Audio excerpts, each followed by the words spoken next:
أعظم الله أجورنا وأجوركم بمصابنا أبي عبد الله الحسين عليه السلام. اللهم صل على محمد وآل محمد وعجل فرجهم. Dear brothers and sisters, our respected reciters, Assalamu alaikum wa rahmatullahi wa barakatuh. Thank you for joining us for this second night of this 3-night online program series, which has been scheduled by IUS, the Islamic Unity Society, to mark the Arbaeen of Imam Hussain Alaihissalam and the Shuhada of Karbala. So inshallah, we will, for those of you that were here last night, we're going to proceed with a similar format. For those of you that might just be joining us, the format, inshallah, we will begin in a couple of minutes with Quran recitation by Brother Hassan Khalili. We will then have a lecture by Sheikh Bahmanpur, and we will inshallah end with the recitation of the Musiba and Latam by Sayyid Ali al-Hakim and Mullah Muhammad al-Lami. So now we will begin with the Quran recitation. I'll hand over to Brother Hassan, who will be reciting from Surah 26, Surah Shuara, verses 141 to 159. Bismillah.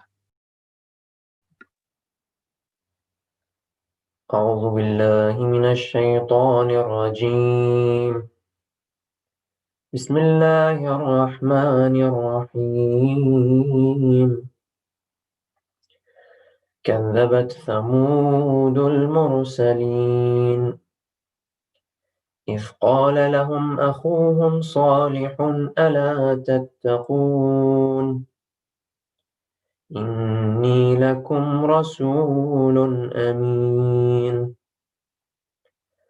فاتقوا الله وأطيعون وما أسألكم عليه من أجر إن أجري إلا على رب العالمين أتتركون فيما هاهنا آمنين في جنات وعيون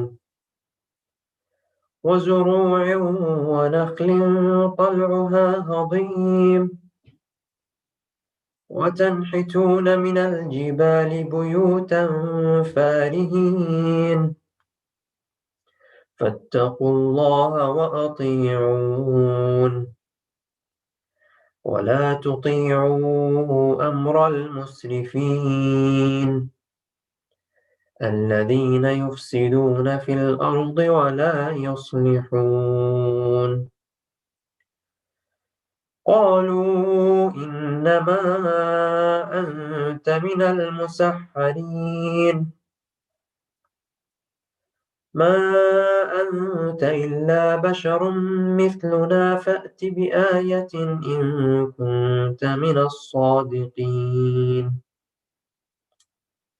قال هذه ناقة لها شرب ولكم شرب يوم معلوم ولا تمسوها بسوء فيأخذكم عذاب يوم عظيم فعقروها فأصبحوا نادمين فأخذهم العذاب إن في ذلك لآية وما كان أكثرهم مؤمنين وإن ربك لهو العزيز الرحيم آمنا بالله صدق الله العلي العظيم صل اللهم على محمد وآل بيته الطيبين الطاهرين Allahumma salli ala Muhammad wa ali Muhammad wa ajil farajahum. Thank you very much, Brother Hassan, for your beautiful recitation. As always, we look forward to hearing your recitation of the Quran tomorrow evening as well, inshallah. So, Sheikh Bahmanpur was actually due to attend IUS Manchester for the Arbaeen in order to deliver these lectures, but due to the pandemic, we weren't able to organize a face-to-face event. Therefore, we have shifted online. And actually the Sheikh is currently in Iran. And in order to avoid any problems due to internet connectivity or the like, the Sheikh has kindly offered to produce these lectures specifically for the IUS program and to pre-record them to avoid any problems in connectivity and internet delay. And to reiterate, these were produced specifically for the series of lectures for IUS, and they have not been previously aired. Inshallah, however, tomorrow night, we are lucky enough to be joined by Sheikh Bahmanpour, which is Sunday tomorrow night, for a live question and answer session. The Sheikh will be joining us from Iran. And therefore, I would encourage you all to please submit any questions that you have today in the Q&A function, which you'll see at the bottom of your screen. And inshallah, we will compile them and relay them to the Sheikh during the live Q&A session tomorrow. Now, I'm sure many, if not all of you, are already aware of Sheikh Bahmanpour. However, just as a brief introduction, Sheikh Muhammad Saeed Bahmanpour is a cleric, international speaker, and a highly respected scholar in theology and Quranic studies. Currently, he is the director of interfaith at the Islamic Center of England. He studied sociology at LSE and Tabatabai University in Tehran, and has undertaken further study of religion in Tehran and in the Qom seminaries. Previously, he has been a visiting lecturer at Cambridge, and he had a 4-year post as the principal of the Islamic College in London. He has written well-known screenplays about the life of Mary and about the 7 sleepers of the cave, Ashab al-Kahf. Sheikh Bahmanpour has authored several books, including Muslim Identity in the 21st Century. And the topic for these 3 nights of lectures is Imam Hussain Alaihissalam in the Quran. And the Sheikh has kindly provided the verses that he will be delving into. And I've posted these into the chat function at the bottom of your screen, which you can inshallah access for your own reference and review. So I will now commence with the lecture. And this will inshallah be followed straight after by the recitations of Musiba and Latam by our dear guests Sayyid Ali al-Hakim and Mullah Muhammad al-Lami. Sallu ala Muhammad wa ali Muhammad.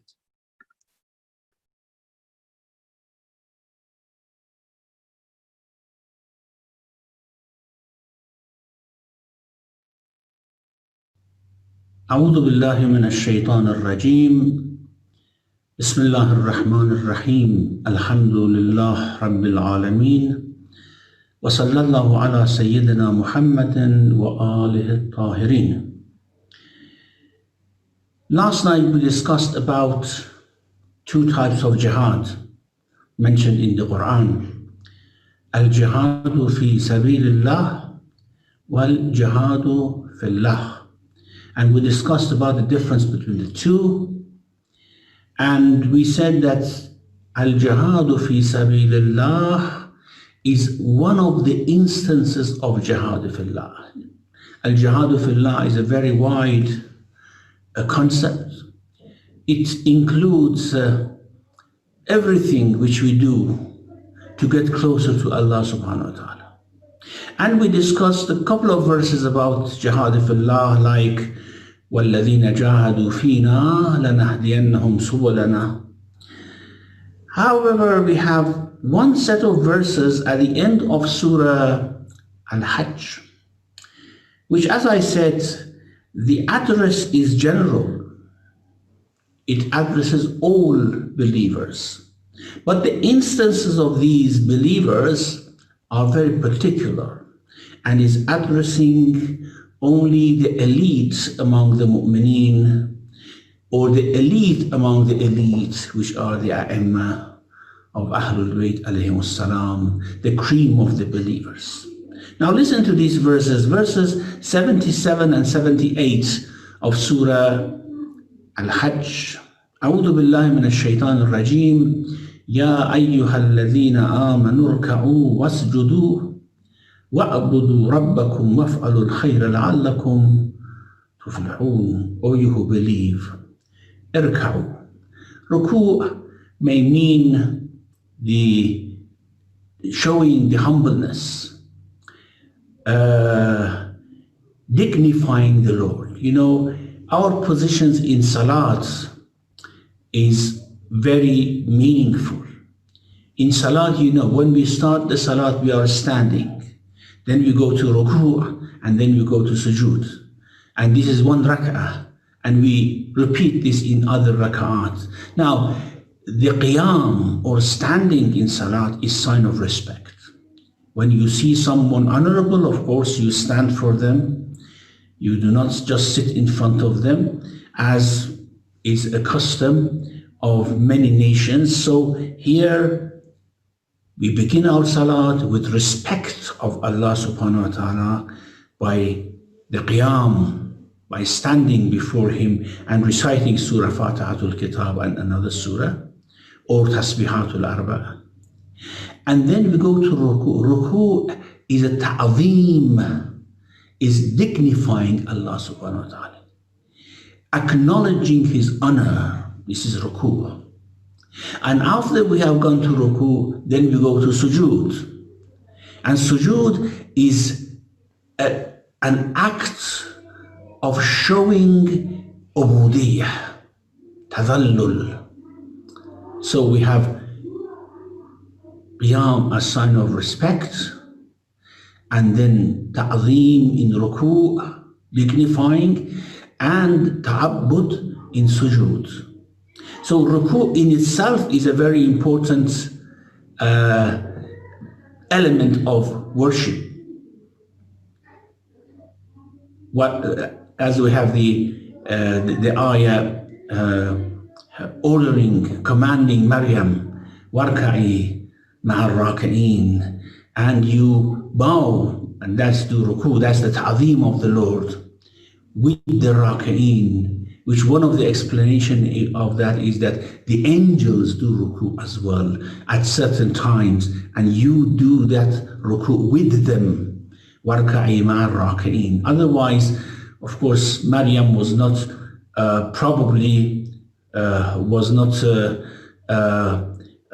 ordered or commanded, was not required to pray with men in the mosque alone, while there was no other man there. Anyhow, this is one interpretation. So ruku' and sujood are two different elements of worship.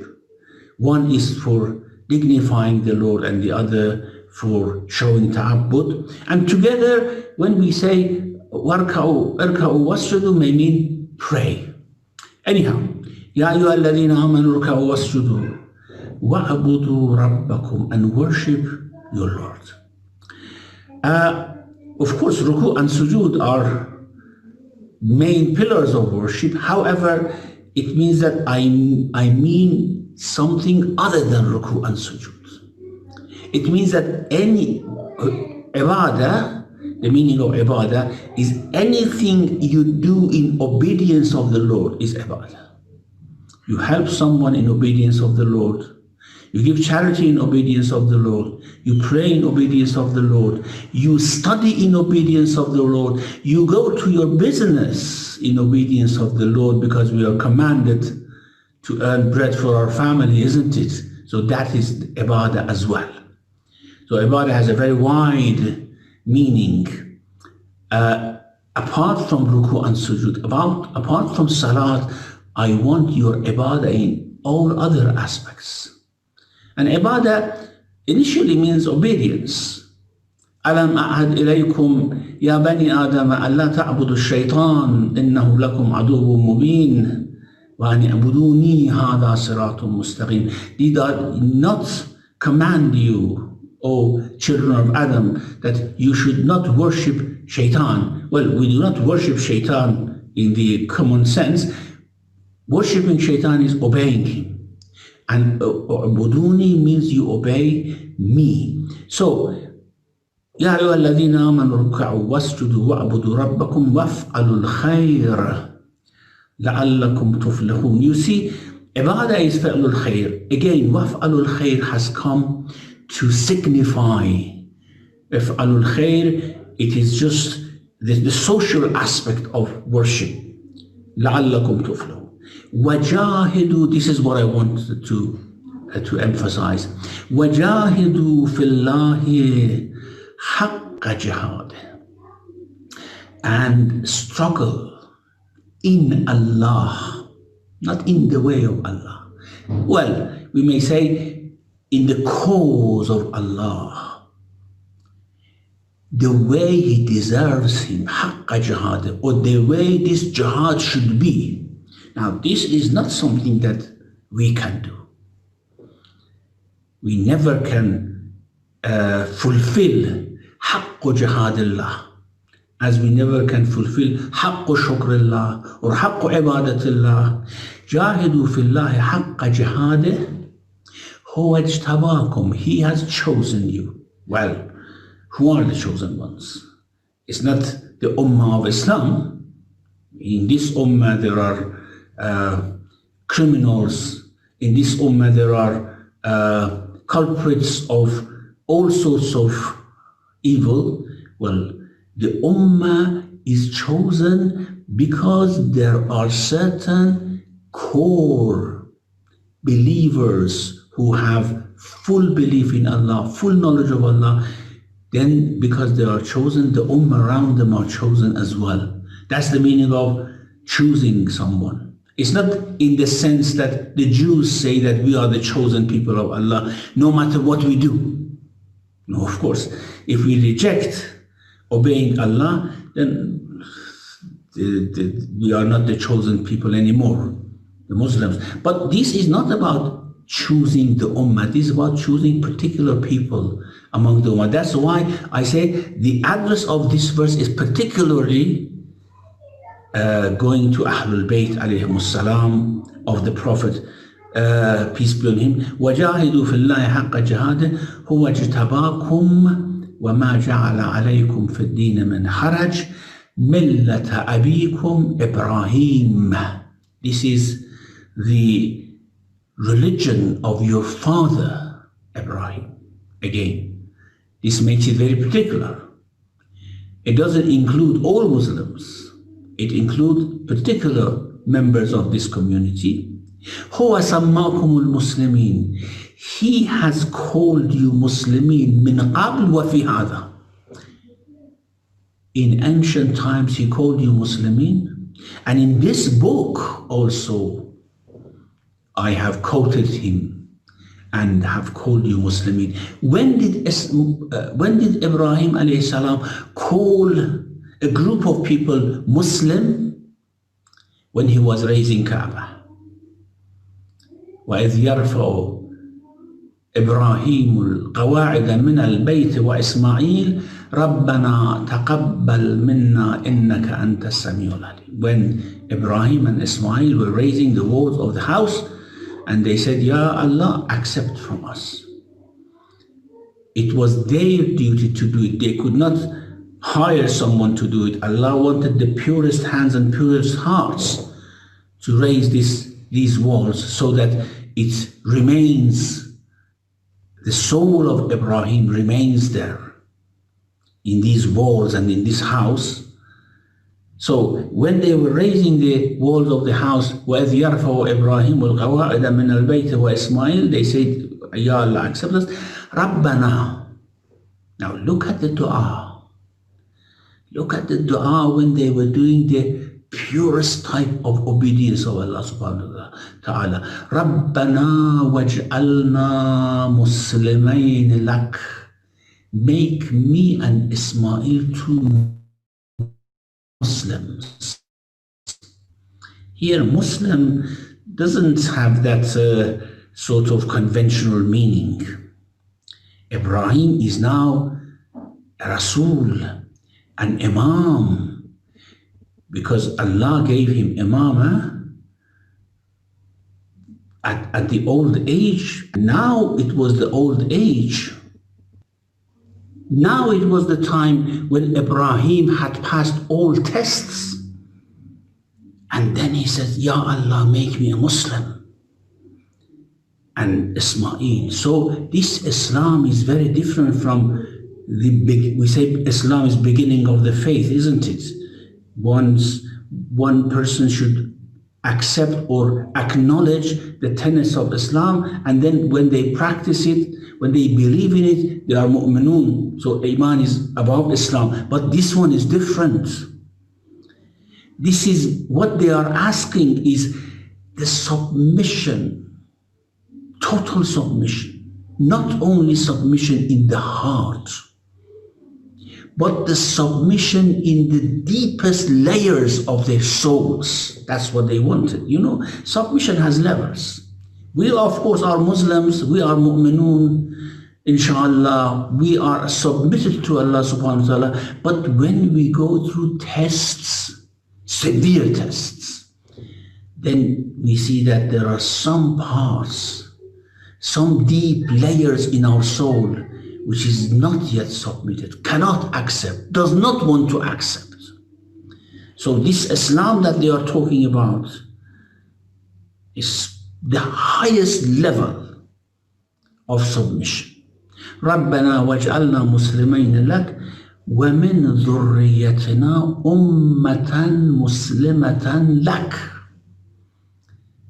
And from our dhurriya, not our dhurriya completely, from our dhurriya, an ummah, a group who are Muslimah, like us. That's why the address is هو سماكم المسلمين من قبل وفي هذا ليكون الرسول شهيدا عليكم وتكونوا شهداء على الناس. So that Rasul is a benchmark for you. Rasul is a role model for you. This is one meaning of Shaheed or Shahid. And you are the benchmark for other people in terms of faith. When they want to see how faith should be practiced, they look at you. When they want to see how submission to God should be, they look at you. This is the meaning of you are witnesses over people. And for that, they of course testify on the Day of Judgment as well. Anyhow, what I wanted to say is that this particular verse is talking about a particular group of people, and then the address to them is وَجَاهِدُوا فِي اللَّهِ حَقَّ جَهَادٍ. Now, of course, everyone, based on the level of their taqwa, based on the level of their faith, all of us, we try to go through this jihad. This jihad is a sort of all-inclusive concept. It's not at the time of war. It's not sort of specific to the time of war or specific to the time of peace, specific to the time of comfort, specific to the time of hardship. At every moment, we have to have this jihad fillah. Now, why I mentioned this, I just wanted to tell you that Imam Hussain Alaihissalam is one of the addressee of this verse. He is one of those Ummah Muslimah from among the progeny of Ibrahim Alaihissalam, who was given this position, of course, because of his own merits, but Ibrahim and Ismail did pray for that. It was one of their long ambitions. Allah had given the reward of Ibrahim in Ishaq. وَوَهَبْنَا لَهُ إِسْحَاقَ وَيَعْقُوبَ كُلًّا هَدَيْنَا وَنُوحًا هَدَيْنَا مِنْ قَبْلِ وَمِنْ ذُرِّيَّتِهِ دَاوُودَ وَسُلَيْمَانَ. And all these Anbiya of Banu Israel, in fact, Banu Ishaq, isn't it? This is what Allah had given Ibrahim already. However, what about the progeny of Ismail? What about the progeny of Ismail? Allah had given great reward in progeny of Ishaq to Ibrahim alayhi salam. In progeny of Ismail, this is when they were raising the house, the walls of the house, and then they asked, Rabbana waj'alna muslimayn lak. They were both praying actually. وَمِن ذُرِّيَّتِنَا. And from our progeny, this is from the line of Ismail, ummatan muslimatan lak. Imam Hussain is the highest example or the highest member of this Ummah, al-Ummah al-Muslimah, which was the fulfillment of the dua of Ibrahim alayhi salam, as the Prophet himself was the fulfillment of the dua of Ibrahim alayhi salam. Now, let's see what this jihad fillah gives us. وَالَّذِينَ جَاهَدُوا فِينَا لَنَهْدِيَنَّهُمْ سُبُلَنَا. Those who do jihad fillah, Allah will guide them to His ways, and His ways are ways to His closeness. So what are those ways which take them to the vicinity of Allah subhanahu wa ta'ala? So the fruits of jihad fillah, and I want to see this in Imam Hussain alayhi salam. We see all that in Imam Hussain alayhi salam.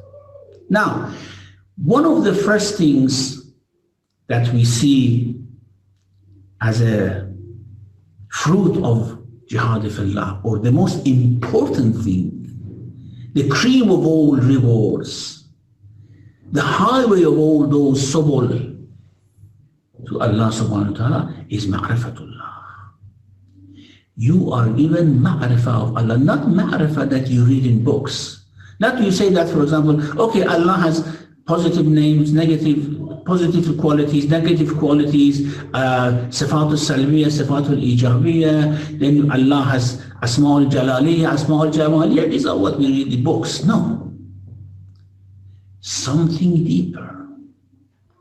He makes the eyes of your heart open, and you can see Him. Seeing Him not by these eyes, not by eyes of the head, by eyes of the heart. It is the vision. It is the vision of Allah subhanahu wa ta'ala. This is what we are told, that on the day of judgment, وُجُوهٌ يَوْمَئِذٍ نَاظِرَةٌ إِلَىٰ رَبِّهَا نَاظِرَةٌ. There are souls. Wujuh here may mean soul. Souls on that day who are very much delighted.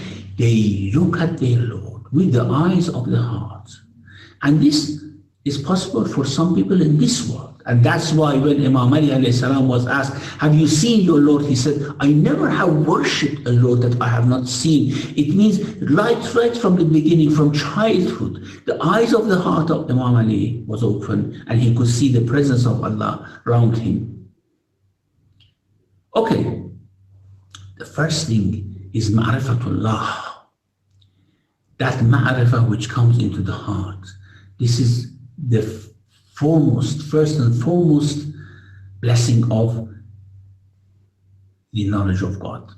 The knowledge which is inspired in the heart, as I said.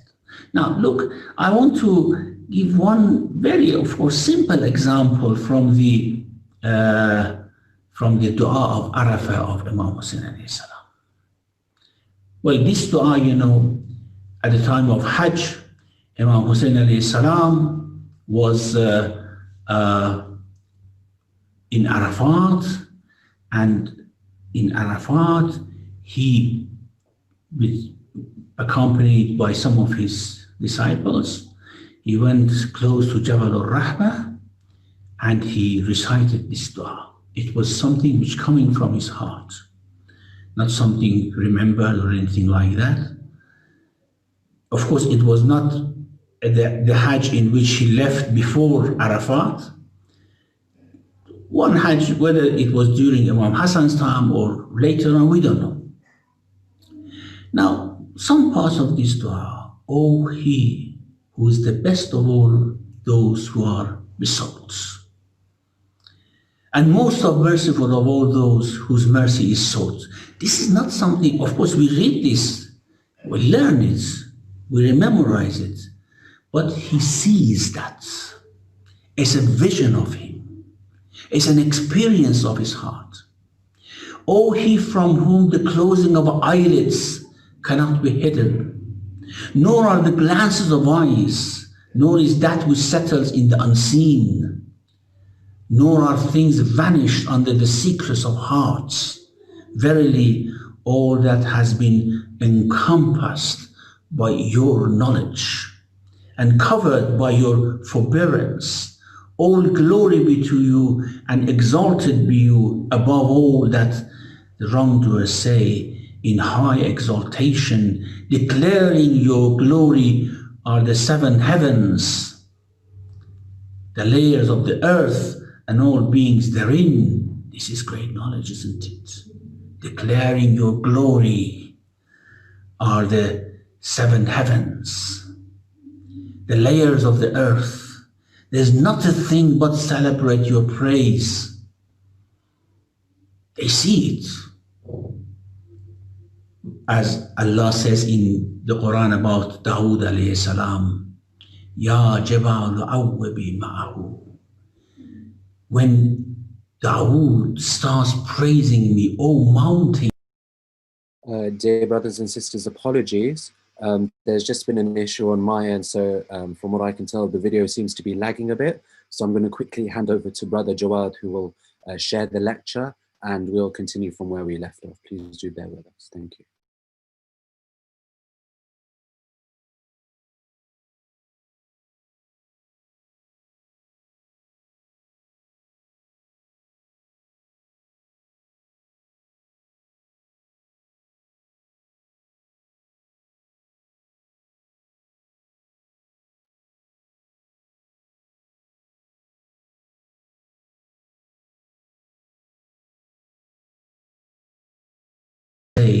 In high exaltation, declaring your glory are the seven heavens, the layers of the earth and all beings therein. This is great knowledge, isn't it? Declaring your glory are the seven heavens, the layers of the earth. There's not a thing but celebrate your praise. They see it. As Allah says in the Quran about Dawood Alaihissalam, Ya Jabal Awwabi Ma'ahu. When Dawood starts praising me, O mountains, you praise with him. He was hearing it. وَالطَّيْرَ, and all birds used to come and praise Allah, sing the praise of Allah with Dawood Alaihissalam. So there is not a thing out but celebrates your praise. Yours are all praise, glory, and exaltation of majesty. O owner of majesty, honor, grace, favoring, and huge bestowals, you are the all magnanimous, the all generous, the all tender, the all merciful. This is, of course, knowing Allah by tashbih. You know, our knowledge of Allah should be somewhere between tashbih and tanzih. Tashbih is when we somehow make him, liken him, make him similar to his creatures. We talk about qualities which are like our qualities. We talk about his rahmah. We talk about his creation. We talk about his softness towards his creation. These are all, of course, tashbih, because we say that we know something about him. And of course, what we know about him is through our concepts. However, we have to realize that Allah is not like us. When we say he's merciful, his mercy is not like us. When he say he has wrath, his wrath is not like us. Because when, for example, we talk about mercy in ourselves, this is when we see someone, then we feel pity, then we desire to help them out of some sort of soft-heartedness, and then we go to help them. Allah cannot be affected by his creation, cannot be affected by anything. So his mercy is not like our mercy. That's why Imam Alaihissalam said his mercy is just his reward. You do not have that foregoing process for giving. It's just giving. There's no foregoing process there like in our human beings. However, we do tashbih of that. And we have to be aware that he is not like us. We have to do tanzih of him as well. Tanzih is to purify him, to put him above his creature, not like anything else. So in the area of tashbih, and we know that in the Muslim Ummah, there have been some people who have tended towards complete tashbih of Allah, thinking that He is like us, His qualities, His feelings, even His physics. In some old theologian minds, they thought that Allah is like a very beautiful human being sitting on the throne. This is absolute tashbih. Then there were a group of people who were saying, well,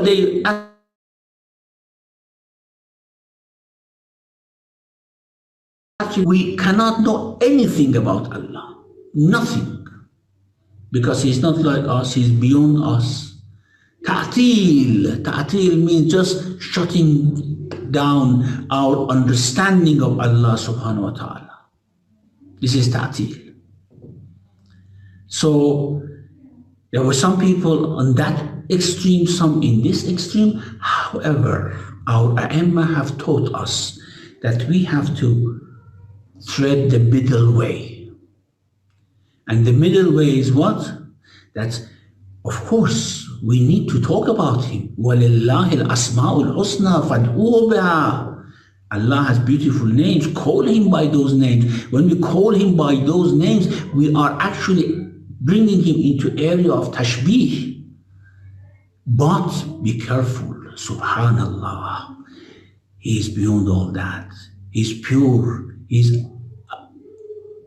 away from all those tashbihat that you make. He's not like what you think. So it's tanzih. Now in the area of tashbih, you see this. And then when we go in the area of tanzih, in Dua Arafah, look at this. Look at this, beautiful. Ya man la ya'lamu kayfa huwa illa hu. Oh, the one who no one knows how he is except himself. Except himself. Not any prophet, no angel, no archangel, no creature knows how he is except him. Ya man la ya'lamu kayfa huwa illa hu. Ya man la ya'lamu ma huwa illa hu. Oh, the one who no one knows. Who is he? Or how is he?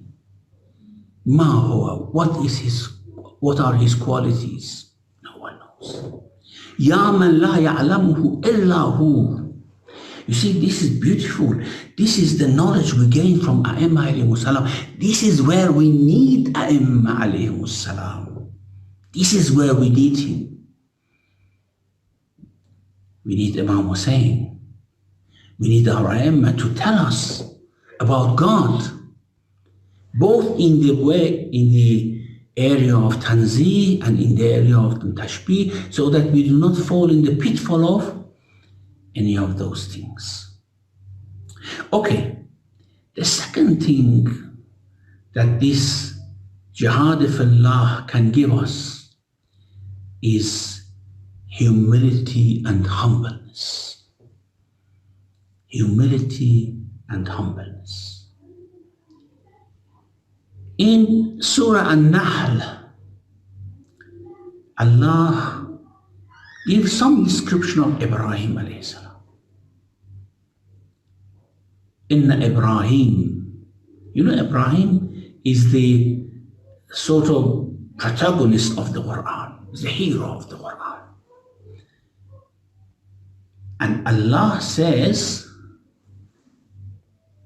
actually tells the Prophet, ثُمَّ أَوْحَيْنَا إِلَيْكَ أَنِ اتَّبِعْ مِلَّةَ إِبْرَاهِيمَ حَنِيفًا. Then we revealed to you that you have to follow the millah of Ibrahim. We don't know whether this revelation was an ilham to the Prophet before he became a prophet, so he was following, following the religion of Ibrahim Alaihissalam before Islam. He was not following Judaism or Christianity. He was following the Millat Ibrahim Hanifa. And everywhere, of course, Allah says this religion is the continuation of religion of Ibrahim alayhi salam. Inna Ibrahim kana ummatan qanitan lillahi hanifan wa lam yakun min al-mushrikeen. Ibrahim was an ummah. Ummah has three meanings in the Quran. One meaning is, of course, a group of people or a nation. Well, we can say yes, because Ibrahim was the only one worshipping God in his community. He was like one community himself, kana ummatan. Or ummah may mean a period of time. Like وَلَئِنْ أَخَّرْنَا عَنْهُمُ الْعَذَابَ إِلَىٰ أُمَّةٍ مَعْدُودَةٍ in the Quran. Okay, Ibrahim was an era or well, by some sort of free translation, if we take ummah as that, we can say that Ibrahim was an epoch maker. He was. That's true. However, another meaning of ummah used in the Quran is creed. قالوا إنا وجدنا آباءنا على أمة وإنا على آثارهم مقتدون. They say that we have found our fathers on a creed. Ibrahim was a creed. Ibrahim was religion himself. Religion was Islam. Well, we may say this as well. Hussain Alaihissalam is the creed as well. Not that we worship Hussain, na'udhu billah, or we regard Hussain as a prophet, na'udhu billah, but he is the one who embodies, manifests the creed in the best manner. Anyhow, that's a different side note. Inna Ibrahim kana ummatan qanitan lillah. Qunut is to worship Allah with humbleness.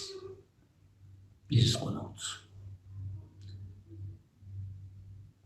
كان أمة قانتا لله حنيفا ولم يكن من المشركين شاكرا لأنعمه اجتباه وهداه إلى صراط مستقيم. He was shakir. I'll talk about that later on. Let's see that humbleness in the words of Imam Hussain alayhi salam. Well, first of all, the whole scene of Karbala is the sign, is manifestation of humbleness of Imam Hussain towards Allah subhanahu wa ta'ala. He never complains. He's totally submitted to his will. He's pleased with his decree, whatever it was. And that humbleness we can see in every move of Imam Hussain alayhi salam. However, in Dua Arafah, he says, إلهي أنا الفقير في غناي فكيف لا أكون فقيرا في فقري. Ya Allah, I am poor, needful in my ghana. This means that when I am rich, in my richness. Even when I'm rich, I'm poor. Of course, because everything you have given me. This faqr, that the Prophet said, al-faqru faqri, poverty, al-faqru faqri, poverty is my honor. And that poverty doesn't mean the poverty of not having means of life, but poverty towards Allah. We are absolute poverty towards Him, isn't it? We don't have anything from ourselves. Ya ayyuhan nas, antumul fuqara'u ila Allah. Oh people, you are all poor, needy of Allah subhanahu wa ta'ala. Now, the Bible says, even if I'm rich, I'm poor. And I am not rich in the sense that I don't have anything from myself.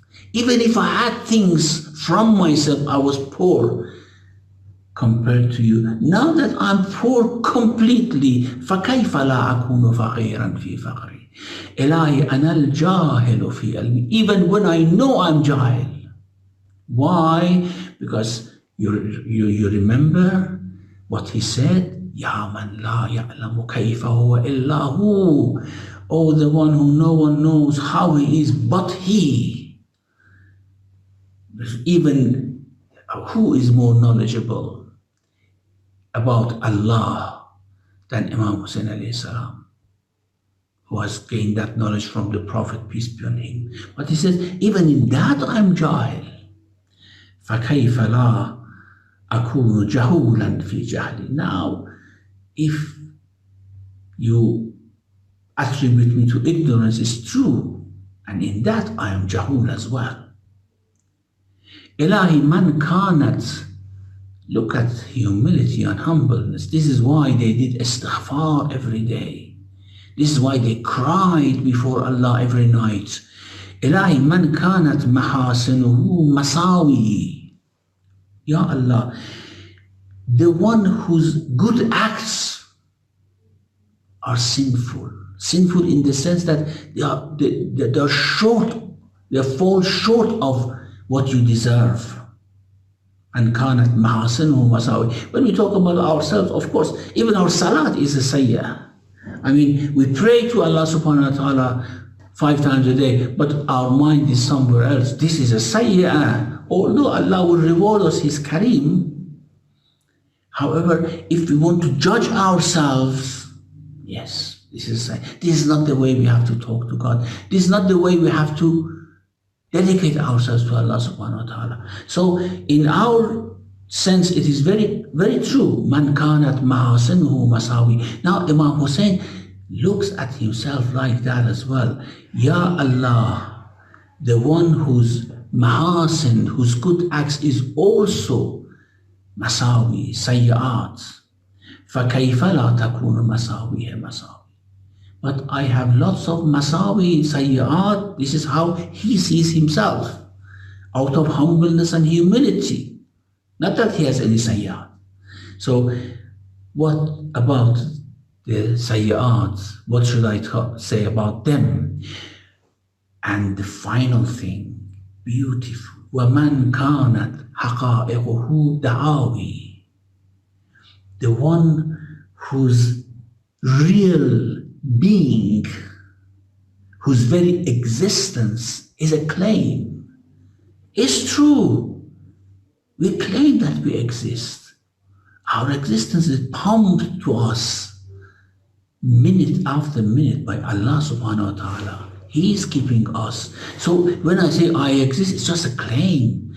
Allah is keeping me, preserving me. So even this existence, which is the clearest thing in us, is a claim. Now, man kanat haqa'iquhu da'awi, فَكَيْفَ لَا تَكُونُ دَعَاوِيهِ دَعَاوِي. What about his claims? I claim I have knowledge. I claim I am such and such. I claim I'm worshipping in such a good way, for example. My very existence is a claim. What about my claims? This is absolute humbleness towards Allah subhanahu wa ta'ala. Okay. The other thing, this humbleness is a way that Allah opens to our hearts. I bet if we know what that humbleness is and how is its worth, we give all the world. If the whole world belonged to us, we would give it to gain some of that humbleness in the heart. Allah knows what that humbleness do to people. أبصاركم ترون العجائب. Close your eyes to this world. You see wonders of the other world through that humbleness of the heart. The other thing which is given to us by that jihad fillah, is that sense of gratitude towards Allah. It's a great thing. It's a great thing.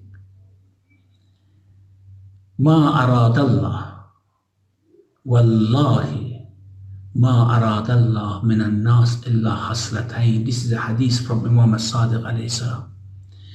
I swear by God, Allah doesn't want from people but two things. One, to thank Him so that He increases His blessings. Two, actually forgives it for them. أن يقروا له أن يقروا له بالنعم فيزيدهم. Acknowledge that the ni'mah is from, and acknowledgement is shukr. وَبِالذُّنُوبِ, and they acknowledge their sins, their wrongdoing, so that He forgives them for them. So, in terms of shukr, I cannot see anything more beautiful than what we have seen in Dua Arafah.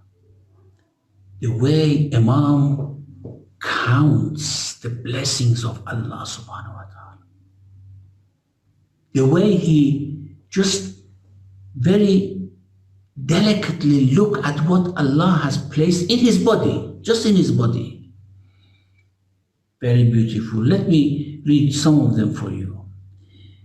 This is the beginning of Dua Arafah of Imam Hussain. And I bear witness, oh my God, with my true belief and the fortitude of the determination of my conviction, and by the purity of my open belief in your oneness, and the essence of the secret of my conscience, and the ties of the canals of the light of my sight, and the lines of my forehead, and hollows of the courses of my breath, and the nasal cavities of my nose, and the courses of the meatus of my hearing, and whatever my two lips hide and cover up.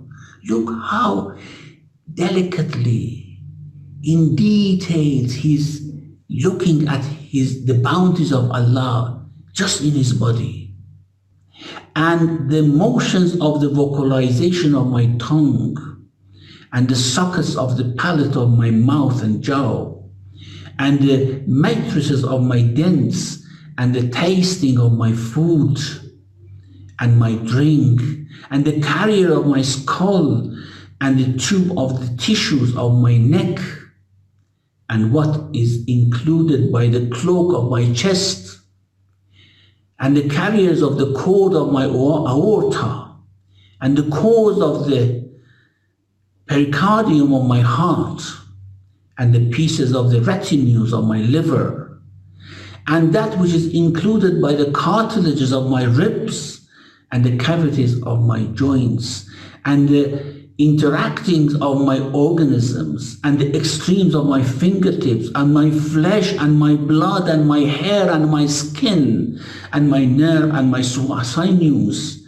and my bones, and my brain, and my veins, and all of my organs, and that which was pieced together during the days of my suckling, and whatever of my body that the ground carries, and my sleeping, and my wakefulness, and my motionlessness, and the movement of my bowing and prostration. By all that I bear witness, that if I try my best and strive throughout all ages and all times, if I live them to thank properly only one of your favors, I will not be able to do that except through a favor of you, which also requires me to thank you for it once again and with a new thanking. Look at this soul. This is coming out of his heart, his soul, with his breath. This is how he is. It's not the way we read it, of course. We just read it and sometimes we become emotional, we cry, but this is coming from the innermost of his heart. This is shukr. And there are Other blessings given to those who do jihad fillah and those who try to find the ways to Allah subhanahu wa ta'ala, which couple of them, inshallah, I will discuss that tomorrow night. You know, the news of the martyrdom of Imam Hussain Alaihissalam reached Medina long before the caravan returned to Medina. Out of meanness, out of utter meanness, the messengers of Ubaydullah ibn Ziyad were sent. Apart from sending them to Sham, they were sent to Medina as well to give the bad news, to boast about their victory. So in Medina, they knew before Imam Hussein's caravan, Imam Zain al-Abidin and the ladies, before they arrived, they knew about it. So when the news broke in Medina, the hearts broke, the minds reeled. Jabir ibn Abdullah Ansari, a close companion of the Prophet, God knows what sorrow went to his heart. So he went to one of the honest and trusted friends, who was another companion of the Prophet, Atiyah ibn Sa'd. I said, Ya Atiyah, I want to go and visit the tomb of Hussain. Will you take me? Because he was, reportedly he was blind, he was very old. And Atiyah said, yes, of course, we'll go together. They went through this journey. Of course, it was a very dangerous journey. You know, who dared to go and shed tears on the tomb of Hussain Alaihissalam after that defeat, which Banu Umayyah regarded as a magnificent victory? Who dared? But Jabir, of course, he had heard from the Prophet things about visiting the tomb of Hussain Alaihissalam. So they went. Before going to the tomb, of course, they were guided by some of Banu Asad who had buried the bodies. He went to one of the sharias of Furat, made his ghusl, put some clean dress, and he said, take me to the grave. When they went to the grave, he said, put my hand on the grave. As soon as his hand was put on the grave, he just said, Ya Hussain, Ya Hussain, Ya Hussain, 3 times, and he fainted. Atiyah just splashed some water on his face. He came back to consciousness, and then he said, Habibun la yujibu habibahu, a friend. How is it that a friend does not respond to a friend, to his friend?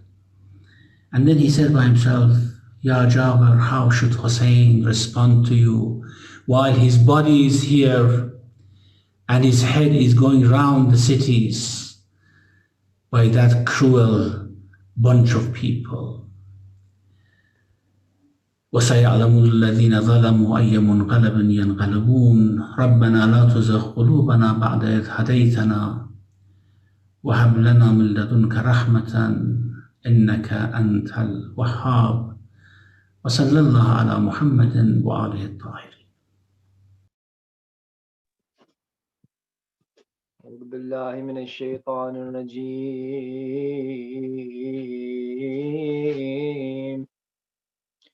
بسم الله الرحمن الرحيم.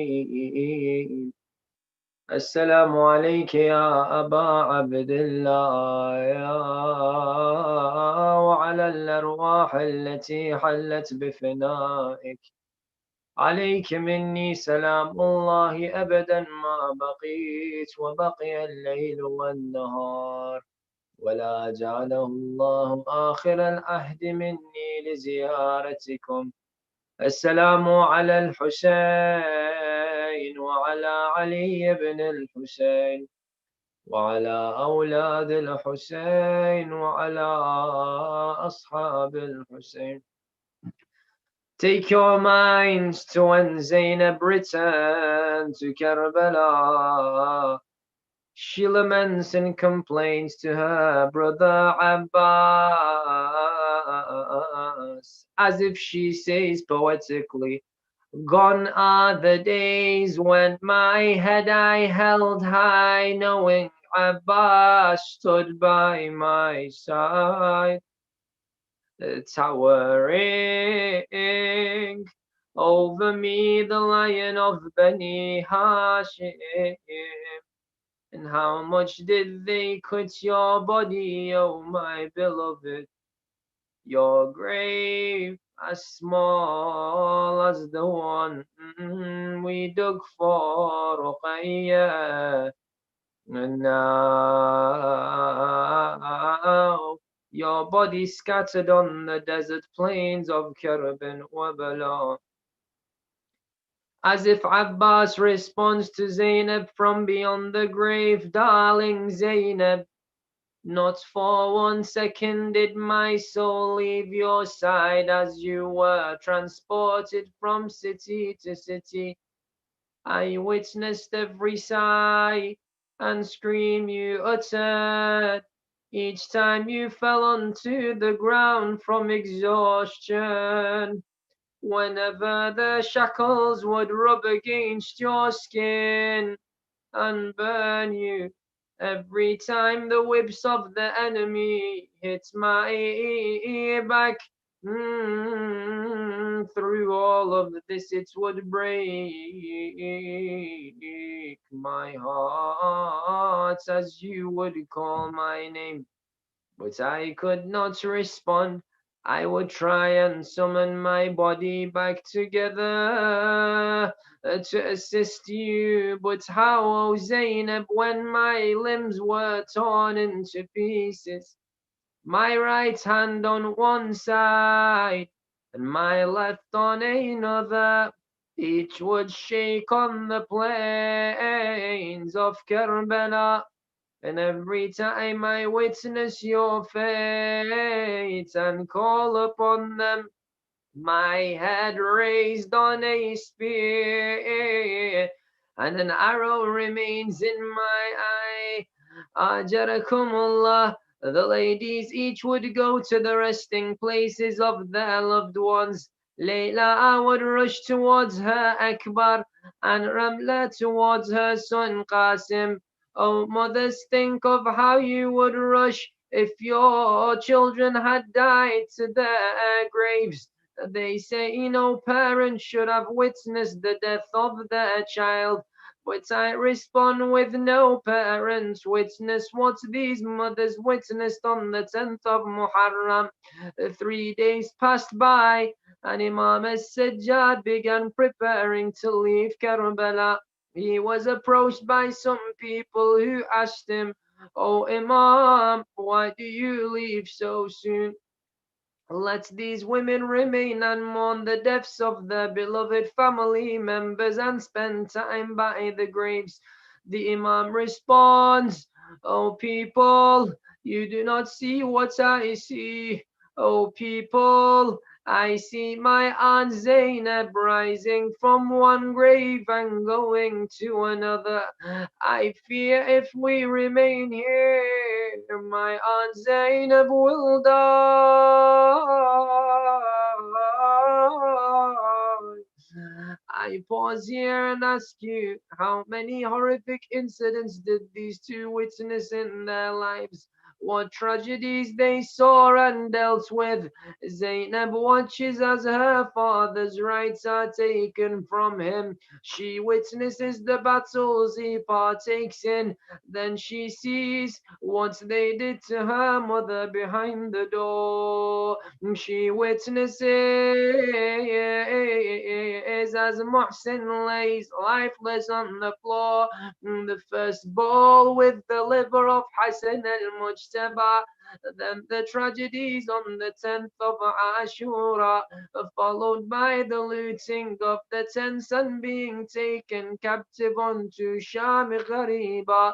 Yes, Sham. Not only did the enemy forces whip and beat them, but now the locals gathered and pelted them with stones, throwing boiling water over them.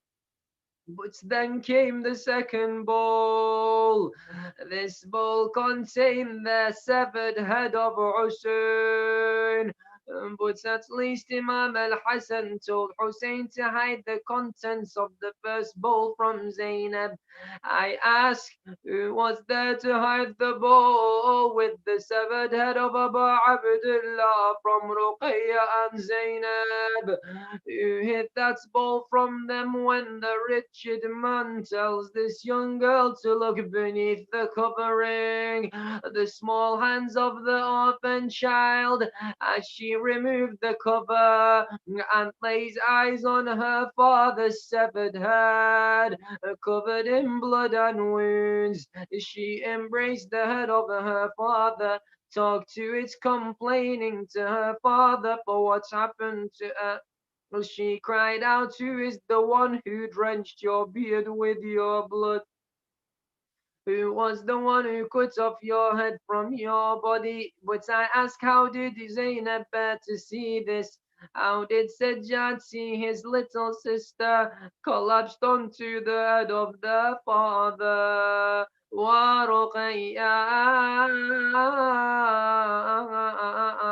أجركم الله أو مؤمنين. The people ask Imam Sajjad, if you are leaving, then where do you go towards? The Imam tells them that they will now make their way back to Medina al-Munawwara. Zainab turns to him and asks, but who do I have left in Medina now? The progeny of Muhammad now leave from Karbala again and return to the city of their grandfather. Oh Zainab, how did you bear to leave Hussein's side a second time? Oh Mu'mineen, but there was one lady who eagerly awaited news in Medina. This was none other than the mother of Abbas, al-Baneen. She had remained behind in Medina to look after the children of Al-Abbas. She roamed the streets asking those around if they had heard anything of the Ahlul Bayt. As the caravan of Imam as-Sajjad entered the outskirts of Medina, he refused to enter this blessed city in that state. The Imam called upon the poet Bishr ibn Hadlam and requested he make his way towards the grave of Rasulullah and summoned the people along the way, telling them there was news he needed to share with them. يا أهل يثرب لا مقام لكم بها. O people of Medina, get out of this city and leave it. The people ask him, why do you lament in this way? What has happened, O Bishr? Bishr says the news will be announced by the grave of Rasulullah. The whole city gathered around Masjid al-Nabawi and Bishr continued the news. يا أهل يثرب لا مقام لكم بها. قتل الحسين فأدمعي مدرار. الجسم منه بكربلاء مضرج والرأس منه على القناة يدار. Bishr announced he brings with him news of great tragedies and deaths which took place in Karbala. al-Banin, upon hearing his call, rushed towards Bishr and asked him, "O Bishr, what news do you have of Aba Abdullah?" Bishr looks towards her and asks, "O lady, who are you?" To which she replies, "O man, I am none other than al-Banin." He looks at her and says, "Ya al-Banin, عظم الله لك الأجر بولدك عبد الله." O al-Banin, may Allah reward you for the loss of your son Abdullah. al-Banin looks towards him and says, "Fida lil-Hussain." May he be sacrificed for Hussein. What news do you have of my master Hussein? He looks at her again and says, "May Allah reward you for the loss of your sons Ja'far and Uthman." Again, al-Banin, as if unaffected by what she had been told, says, "Fidal al-Hussein." May they also be sacrificed for Hussein. But tell me, O Bishr of Hussein. Bishr then looks at her and says, "O al-Banin, عظم الله لك الأجر بولدك بفضل العباس وويلا." Abbas was the eldest, her treasure, her everything. al-Banin, on hearing this news, drops the child of Abbas that she was holding onto the floor.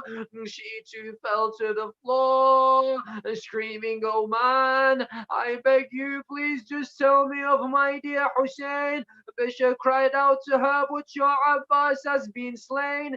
To which al-Banin said, "Hussein is my master, he is my sacrifice." Then Bishr said, "Oh lady, عظم الله لك الأجر بالحسين." May Allah reward you for the loss of your Hussein. He was slaughtered on the land of Karbala. Atshan and Ghanib. He was killed thirsty and alone.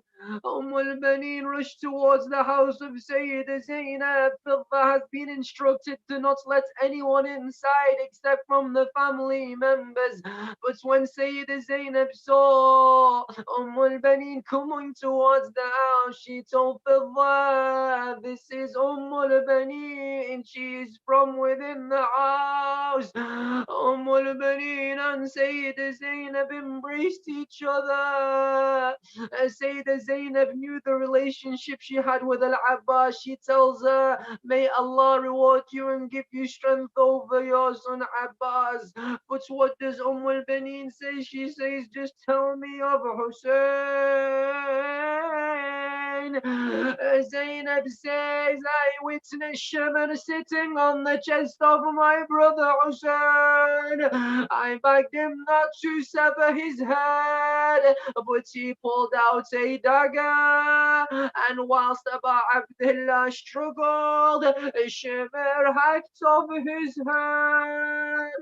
al-Banin cried out and screamed, "Ah, was this body trampled upon and his head severed from his holy body while Zainab watched it all? رحم الله من نادى ومحمدا، رحم الله من نادى وعليا، رحم الله من نادى وحسنا، رحم الله من نادى وحسينا." إنا لله وإنا إليه راجعون. وسيعلم الذين ظلموا أي منقلب ينقلبون والعاقبة للمتقين. My heart is bleeding, my heart is wailing, my heart is calling Hussaina. My eyes are crying, my eyes are streaming, My eyes are yearning, Hussain. My head is bowed down, your head has a crown. At your ransom, Hussain. My hands are beating, my hands are seething, avenging your blood, Hussain. My tongue's reciting, my lips are stirring, my voice is calling, Hussain. My mind is thinking, my brain's recalling, my thoughts are of you, Hussain. Ruqayya's thirsty, Ruqayya's only hope is from you, Hussain. Ruqayya asks her Uncle Abbas help. He never returned, Abbas. Zainab's alone. Where is her throne? Looks to Najaf, Ya Haydar. When we avenge, we will defend right till the end, Ya Haydar. He comes to her, stay strong, daughter. Meet at Kawthar with Zahra. That's my young son. We'll never stop. We'll never stop, Ya Zahra. I swear by your name that I am insane about your Hussain, Ya Zahra. Please take my tears, extinguish my fears. I'll mourn for years, Ya Zahra. Your intercession is my ambition, as that's my mission, Ya Zahra. Ya Zahra, Ya Zahra, Ya Zahra. My heart screams Imam Hussain, لبيك يا Hussain. My heart screams Imam Hussain, لبيك يا Hussain. Where's the fire in your heart? And when will the passion start? 4 days living without aim. Where's your honor? Where's your shame? Have you forgotten, Hussain? You have forgotten this name, forgotten from where we came, forgotten from where we came. My heart screams Imam Hussain, لبيك يا Hussain. My heart screams Imam Hussain, لبيك يا Hussain. He caught up in me day to day. Can you recall yesterday? Will you remember today? When it's time for your last day? Is there truth within your faith? For Hussain, do you have space? Is there truth within your faith? For Hussain, do you have space in your heart? Is there a place in your heart? Is there a place? My heart screams Imam Hussain, لبيك يا Hussain.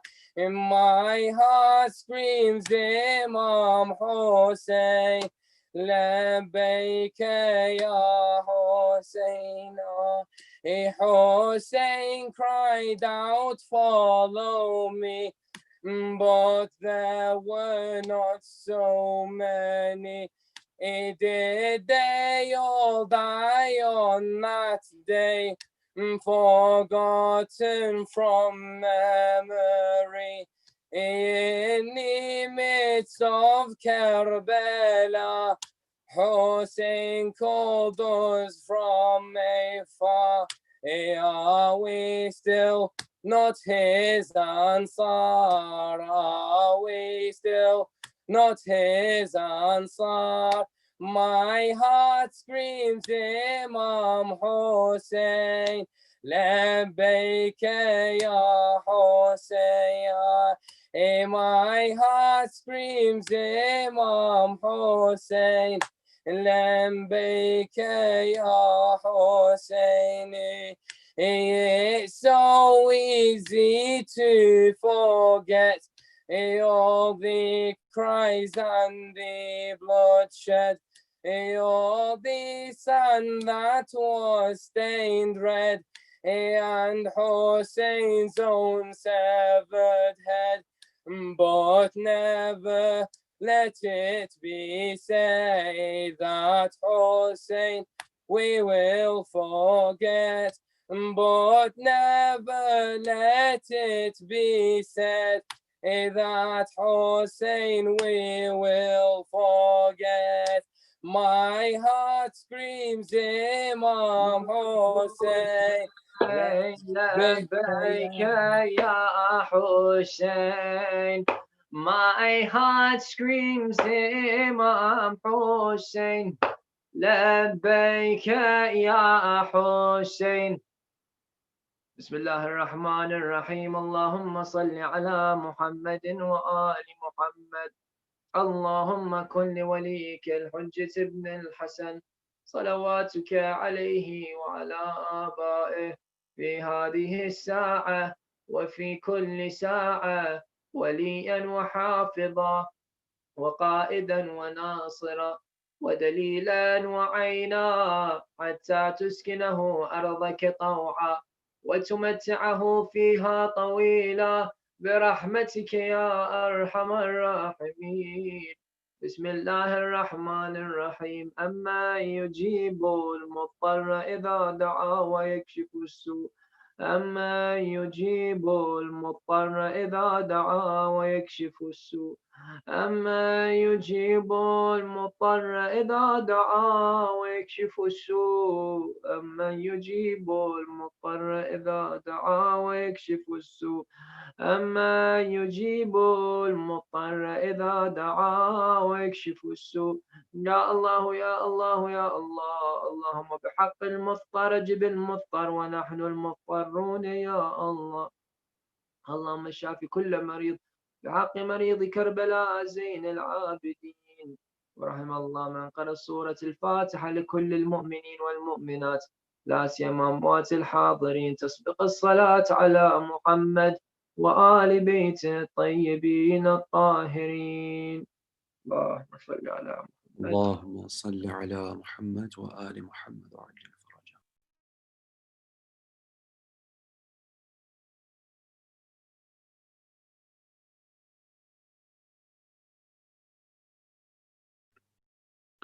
اللهم صل على محمد وآل محمد وعجل فرجهم. Thank you to all of you that have joined us, and a particularly special thanks to Sayyid Ali al-Hakim and Mullah Muhammad al-Lami Thank you to the both of you for joining us over these past 2 nights. May Allah subhanahu wa ta'ala accept your efforts and give you the tawfiq to continue to spread the message of Imam Hussain Alaihissalam. And thank you as well to Brother Hassan Khalili for your beautiful recitation. We look forward to seeing you again tomorrow, inshallah, Brother Hassan. Just to remind everyone, so tomorrow will be the third and final evening of this IUS Arbaeen Majalis series.